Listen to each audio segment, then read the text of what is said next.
I don't know if anybody's watching basketball right now or even paying attention to the USA team, but they had their first scrimmage yesterday or 2 days ago, and it was the select B team versus the main team. Now, the main team's got a really good starting lineup on paper. Jalen Brunson, Mikal Bridges, Cam Johnson, Brandon Ingram, and Jaren Jackson Jr. They look really solid, and even off the bench, they got really good players. Josh Hart, Austin Reeves, Tyrese Halliburton, Anthony Edwards, and Walker Kessler. But the select B team is not bad. You know, there were headlines that the select B team beat Team USA in the first scrimmage, so I had to go and watch the full entire video. It's about 50 minutes. I'll leave the link that I found down below in the comments so you guys could go watch it if you haven't already. And I've seen a lot of things that you could take from this game.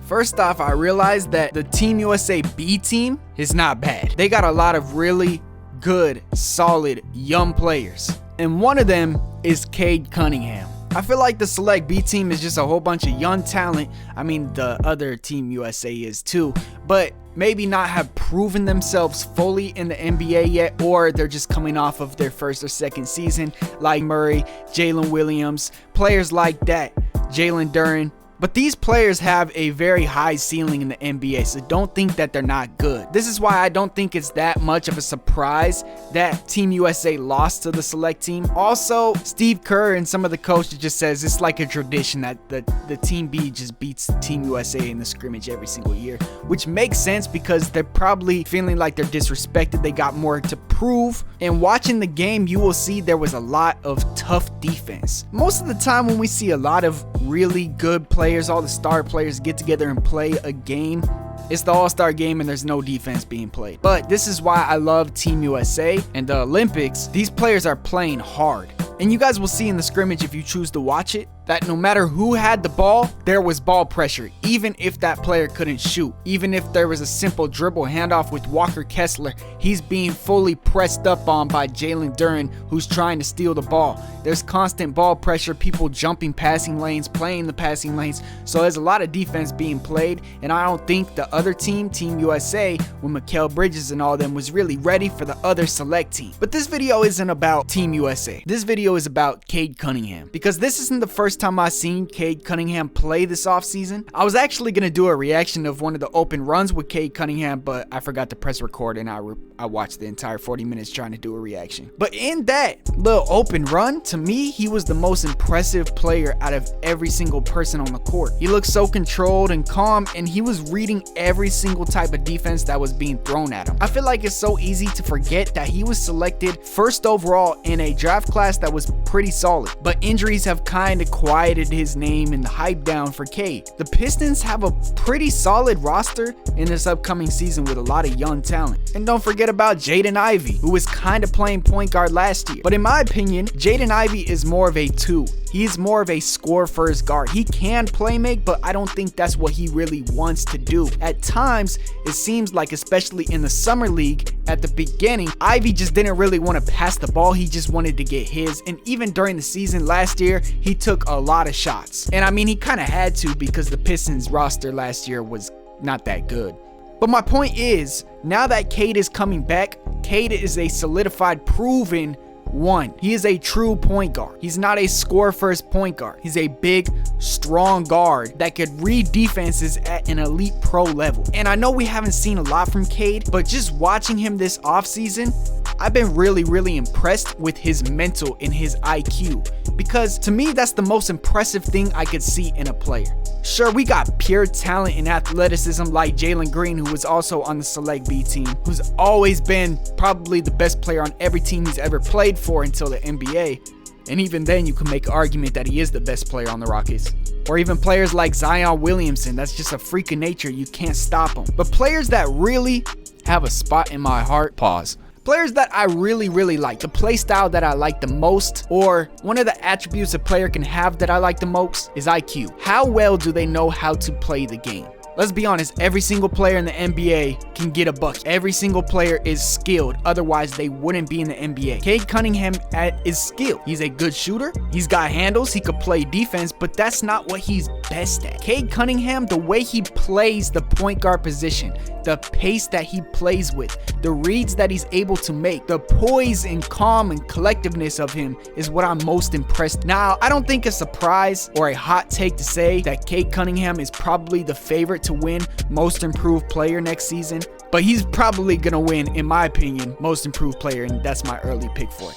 Now, it doesn't really matter because an award is an award, and we've seen in the past that they don't really mean anything, because I was trying to go so hard for Joel Embiid to get MVP during the regular season, which I really do think that he deserved. He got it, but then Jokic turned out to be the better center and win the finals. Or maybe not the better center, but he won it all. And that's the point of the league, is to win a championship. Now, I don't think the Pistons are going to win a championship. I don't even think they're close to that level, but I think out of all the young teams in the league, they're going to shock people the most. Because think about it, the Pistons haven't been relevant for a very long time. But I think with Jalen Duren, Cade Cunningham, Jaden Ivey, Asar Thompson, even James Wiseman, all of those young pieces coming together and being on the floor together, I think their games really complement each other. Cade Cunningham, great in the pick and roll, can read defenses. Jalen Duren is also great in the pick and roll. James Wiseman can run the pick and roll.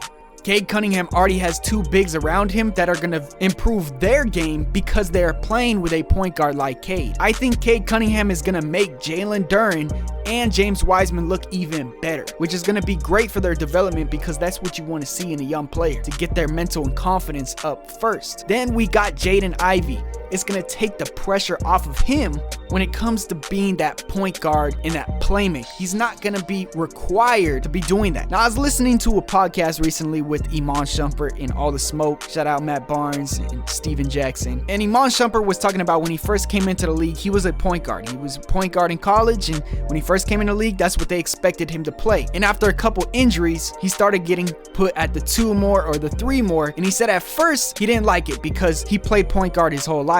But then he realized that it was kind of nice to not have the ball in his hands all the time and have to dribble a whole bunch. And he said he got to a point he felt like if he was dribbling more than 5 times, he felt like he was over dribbling. And I think some of us can agree that last season it looked like Jaden Ivey might have been over dribbling. Or even in the summer league, that first game that I went to, it looked like at times he was doing too much and he was over dribbling. But that second game in the summer league, what I saw from Jaden Ivey was a more controlled, calm pace to his game. He wasn't trying to force his own shot or get his own look. He was actually playing basketball the right way. And when I say playing basketball the right way, I'm talking about making the right reads, and instead of trying to cheat plays and will it upon yourself to get a tough bucket, because that's not needed most of the time in the NBA, unless you're in a situation like Jaden Ivey was last season, because he's the best player on the team besides Bogdanovich. So he's going to be relied on a lot to get the scoring for the Pistons. And I think that really hurts a young player's development. Look at Jalen Green. When he first came into the league, he was really relied on for his scoring. But now, I think in a similar situation, they get Fred VanVleet, and it's going to take some pressure off of Jalen Green so he could just focus more on catching, going off the dribble, and getting a bucket. Because in my opinion, Jaden Ivey and Jalen Green are more scorers. They fit more at shooting guard. And I think Cade Cunningham is really going to help the growth of the entire Pistons team. We might not see the greatest stats out of every single young player in the league from Cade Cunningham, but in my opinion, there's going to be a lot of things unseen from Cade this upcoming season. Cade is one of those players that does all the little things that you don't see on the papers, and then all the analytical dudes that just stare at stats all day kind of overlook them, or they just point out something that they don't like in their numbers. But I think Cade is more than his numbers. He is going to help this young Pistons team grow. And I think with the addition of Monty Williams, in my opinion, I think the Pistons are going to make the biggest jump from all of the poor young teams from last season. And that's including the Rockets, the Magic, the Hornets, the Spurs, all those young teams. I think the Pistons are going to have the biggest jump in the next season, and I think a lot of it has to do with Cade Cunningham. Now, hopefully Cade Cunningham can stay healthy this season, because so far early in his NBA career, we haven't seen that. But I'm not going to be that type of dude that always just brings up a player's past when it comes to injuries. I'm focused on the now, and my now right now is I am very, very high on Cade Cunningham. After watching that USA scrimmage, I honestly think he should be on the normal Team USA. Now, I don't want to overreact because it's just a scrimmage, but I want to see Jalen Brunson be a little bit more aggressive trying to score so he could take some pressure off of Mikal Bridges to try to get some buckets, maybe even get Cam Johnson some open looks. And also, Jaren Jackson needs to get going and try to score. Brandon Ingram's buckets will start falling, but I don't think it's time to overreact. And I definitely don't want to see anybody trashing this Team USA because it is a very, very talented roster. Especially if you are an avid NBA watcher, you know this is the best young talent the league has to offer. It might not have the big names like Kevin Durant, Stephen Curry, LeBron James like it used to, but in the current day, these are the players that are going to be carrying the NBA in the future. I want to know what you guys think about Cade Cunningham and his expectations for the upcoming season. And who do you think will make the biggest jump as a player this upcoming season? Is it Cade Cunningham or is it somebody else? Let your voice be heard down below in the comments. Let me know your guys' thoughts and opinions on this Team USA thing. And like I said, if you haven't watched it, I'm going to put the link down below in the description. And I encourage everybody to watch it. It's about 48 minutes. You can fast forward through the free throws and the timeouts. There's no commercials or anything. And it's beautiful if you are a NBA basketball fan. Hope you guys enjoyed. If you guys want to help out the channel, hit that like button. Hit that subscribe button so you guys don't miss out on future videos. This upcoming season is going to be big for this channel, so be here, man. Appreciate all my supporters. This is Zite. Peace.